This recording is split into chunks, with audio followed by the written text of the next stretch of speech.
Welcome to Team Peri's Step Out of Line podcast, featuring co-hosts Peri and Lori Finkelstein. Together, they explore, meet, and share inspirational stories with guests who have made a positive impact in today's world. This podcast resonates with our hope to make this world a better place one step at a time through love, acceptance, and uplifting conversations.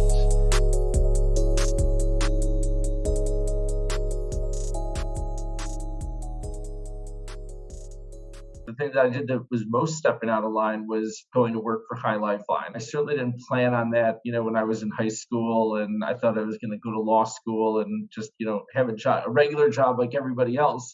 I was a counselor at Camp Simcha, and really just from my involvement there, I said, this is an organization that really speaks to me, and I connected with it. By the next summer, I was working for Chai Lifeline full time. We opened a regional office in Chicago. It certainly stepped out of my line because it was not what I had planned or envisioned. It was definitely a great new path. When I started with Chai Lifeline in 95, I was a counselor at 94, and then in 95, we opened the regional office.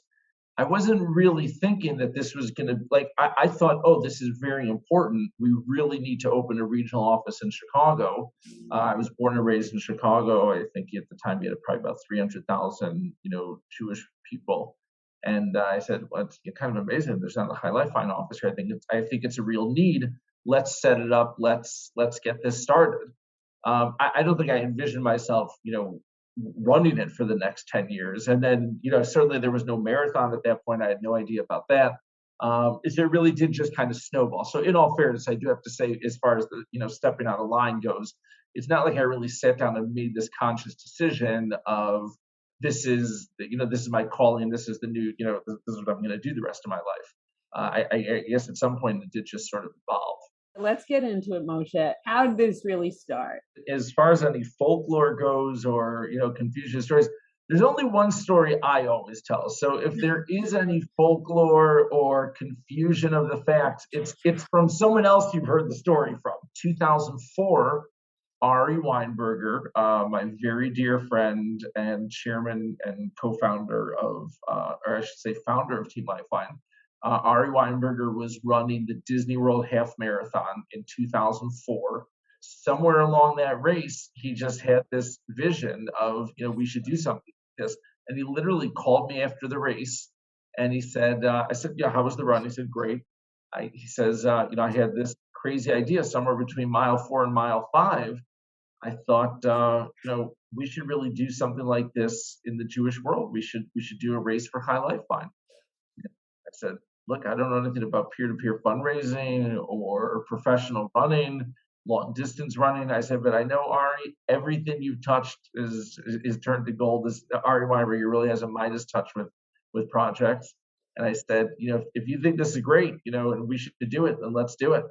And that was really how it started. So that was like the end of 2004, 2004 really going into 2005. And then Ari personally identified the Miami Marathon. He said, I think this would be a great race for us. So January 2006, Ari Weinberger, myself, and 24 other people that Ari recruited, every single one of them, by the way, I give him full credit for that. They were all people in his personal contacts or people that he networked into. But really, every single one of the 24 people that ran with us were, somehow connected to Ari or friends of Ari. Those 26 people ran the Miami Marathon and Half Marathon in 2006. And the rest, as they say, is history. That was officially the start of Team Lifeline. We sometimes see you run, very rarely. We see your kids run, we see your wife run. So no more marathons for you, Moshe? When Ari had this idea, I was not a runner. I had never run, yet about a long distance race. I had never run.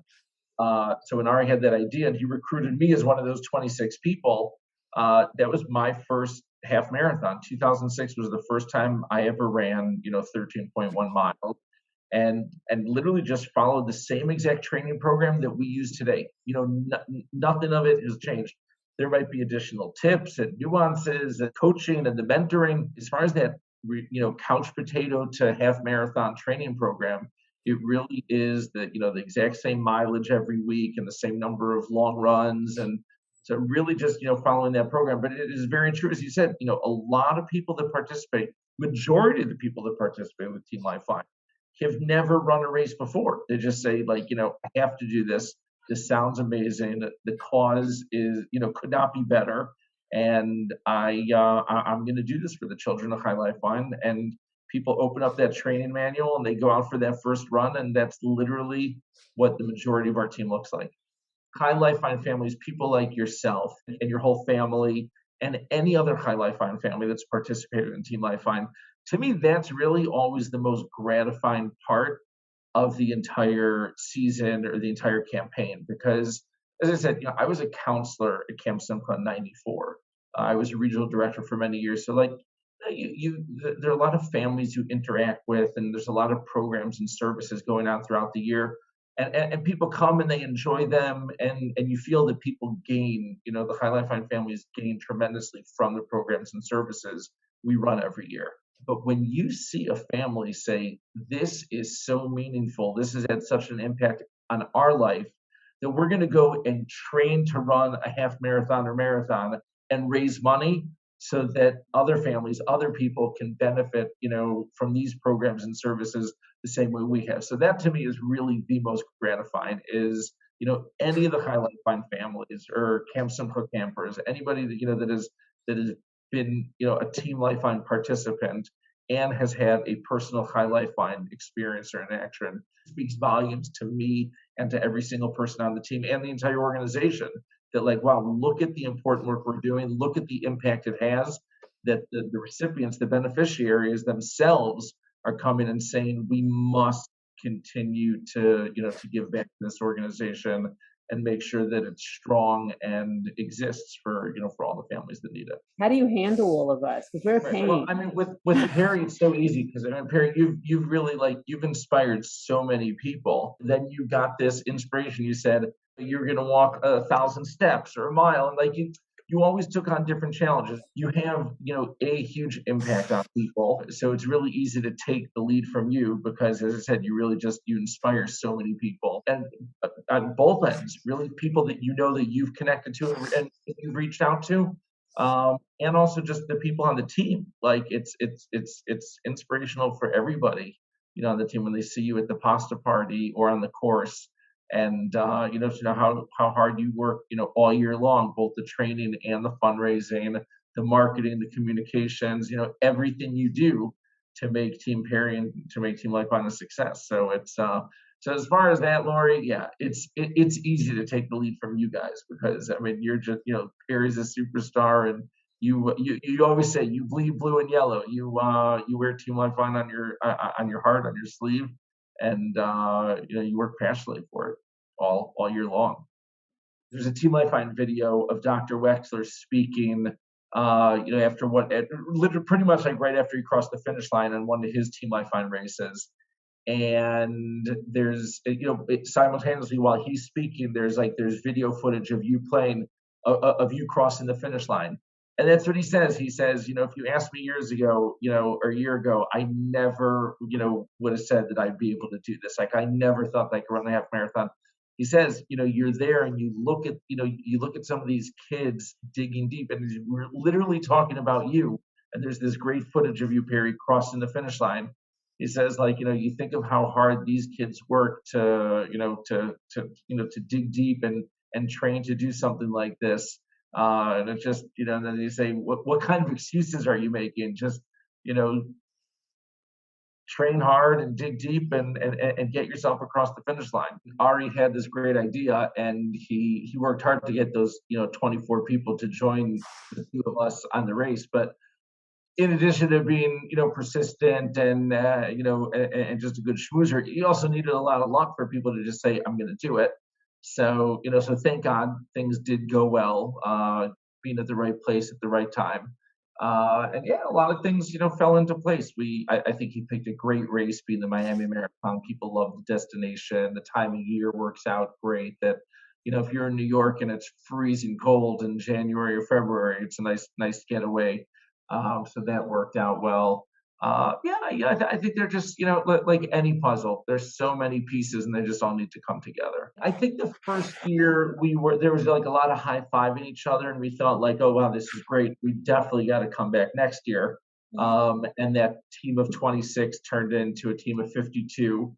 That first year, the team of 26 raised $150,000, and we doubled it the following year with that team of 52 and raised $300,000. At that point, after the second season, was the time where like there was still a lot of high fiving going on, but at that point we really said like I think we got to put together a business model here, like some type of a business plan to take this to the next level.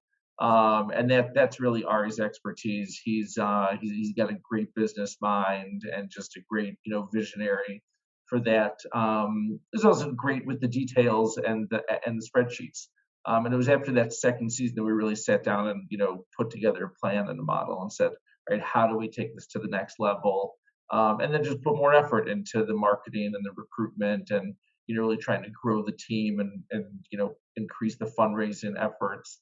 And and by the way, it's amazing that every year we've been doing this, you always learn something new or try something new, or things things evolve.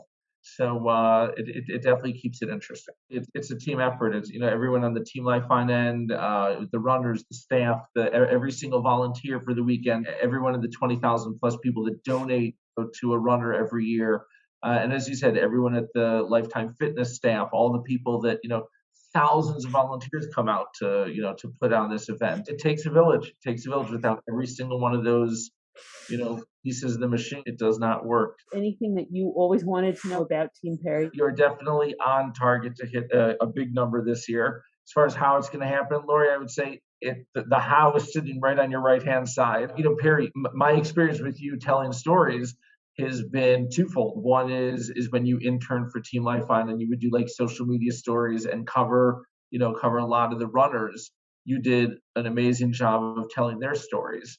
You really just you found people on the team, your teammates, and found fascinating things to share with the world about them. So I think you always did a great job of telling other people's stories. And again, I mean, you've done such an amazing job of telling your story and the Team Peri story, and look at the people that you've connected with over the years. And yeah, again, I mean, it's you that makes that happen, Peri. You are just such a genuine person. People love connecting with you.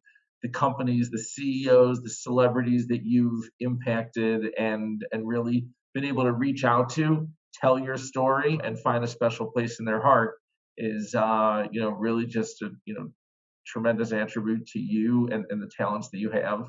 All these people from all over the world that come together, and we get to spend this in-person time together. It's something that I look very, very forward to. It's a highlight of the year. And yeah, it was nothing short of heartbreaking last year that we missed that. To me, it's really like a family reunion. At the end of the day, it really is just it's so much fun to get to be with everybody and have that experience of what an awesome experience to spend the weekend with 5, 6, 700 of your nearest and dearest friends. Right. And and for such a great cause. It's the energy, the experience, the vibe of the whole weekend is just like everyone. To me, I think that's the greatest part, is that everyone wants to be there and is so excited to be there.